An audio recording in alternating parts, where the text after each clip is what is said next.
Assalamualaikum warahmatullahi wabarakatuh dan selamat sejahtera. Okey, siapa ni tertanya-tanya siapa ni? Inilah guru mata pelajaran sejarah kamu pada tahun ini, Cikgu Nurjana binti Abdullah Sani. Ada yang dah kenal ke? Okey, sebelum-sebelum ni cikgu tak buat video, tapi untuk minggu ni khas untuk kamu kelas 4 Biruni, cikgu buatkan video pembelajaran. Okey, mari kita belajar sejarah bersama Cikgu Jannah. Okey, tajuk kita pada hari ini ialah kaedah penyelidikan sejarah. Kamu boleh buka buku teks muka surat 8 dan 9. Okey, objektif pembelajaran kita pada hari ini ialah murid-murid dapat menjelaskan kaedah penyelidikan sejarah. Apa itu penyelidikan sejarah? Okey, nanti kita akan belajar penyelidikan sejarah satu persatu. Okey, jika kamu tiada buku teks, Cikgu Jana dah tolong tangkapkan gambar muka surat 8 dan muka surat 9. Okey, terdapat 3 kaedah penyelidikan sejarah. Untuk apa kita nak kaji sejarah? Buat apa kita nak selidik sejarah? Okey, macam mana kita nak tahu sejarah-sejarah lampau? Contohnya, terdapat macam mana nak tahu adanya dinosaur? Sebab itulah kena ada penyelidikan sejarah. Terdapat 3 kaedah penyelidikan sejarah. Kaedah yang pertama iaitu kaedah arkeologi, kaedah yang kedua kaedah lisan dan kaedah yang ketiga adalah kaedah bertulis. Okey, nanti cikgu akan terangkan satu persatu tentang kaedah-kaedah penyelidikan sejarah. Apa itu kaedah arkeologi? Kaedah arkeologi merupakan proses mendapatkan maklumat daripada bahan tinggalan sejarah. Kaedah arkeologi dilakukan melalui proses gali cari, iaitu proses ekskavasi. Okey, contoh dia fosil, tembikar, bahan-bahan logam dan kulit siput. Macam mana proses gali cari ini? Okey, ahli-ahli arkeologi akan menggali bawah tanah untuk mencari bahan-bahan tinggalan sejarah.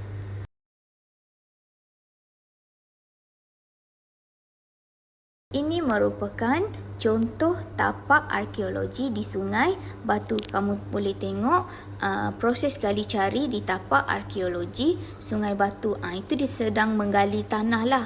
Mungkin akan mencari bahan-bahan tinggalan sejarah yang ada di bawah tanah itu.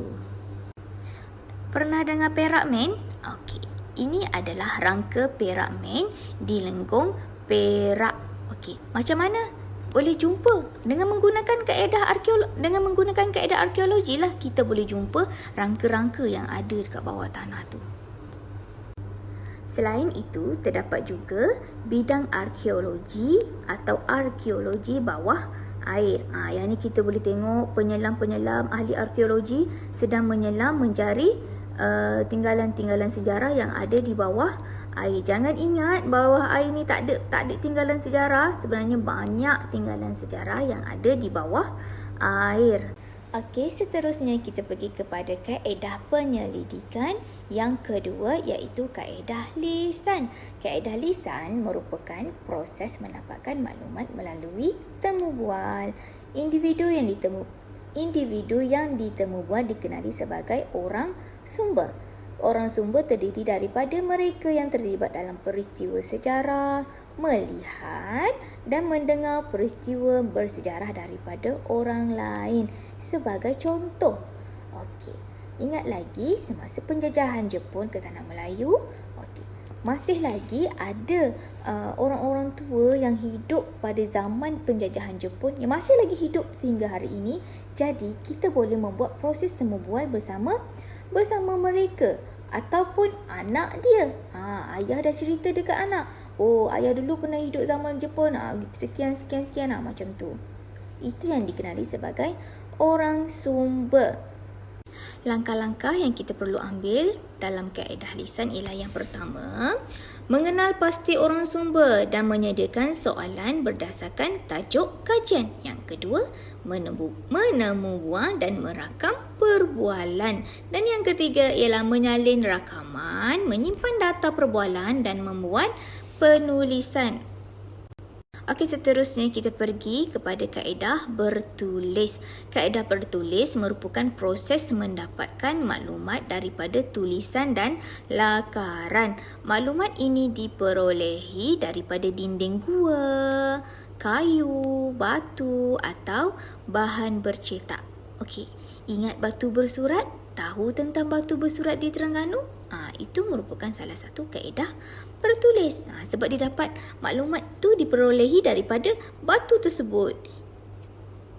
Okey, langkah-langkah dalam kaedah bertulis. Ada 4 langkah-langkah dalam kaedah bertulis. Yang pertama, mengenal pasti sumber sejarah yang tepat. Pasti tepat, kena tepat. Sebab kita ni nak kaji sejarah, mesti dapat maklumat yang tepat. Okey, yang kedua, mengumpulkan sumber sejarah. Yang ketiga, mentafsir maklumat daripada sumber. Dan yang keempat ialah membuat penulisan. Okey, sekian sahaja tajuk pelajaran kita pada hari ini tentang kaedah penyelidikan sejarah. Ingat lagi 3 kaedah penyelidikan sejarah? Okey, sebut. Yang pertama, kaedah arkeologi. Yang kedua, kaedah lisan. Yang ketiga, kaedah bertulis. Jumpa lagi bersama Cikgu Jana minggu hadapan. Okey, sekian. Terima kasih.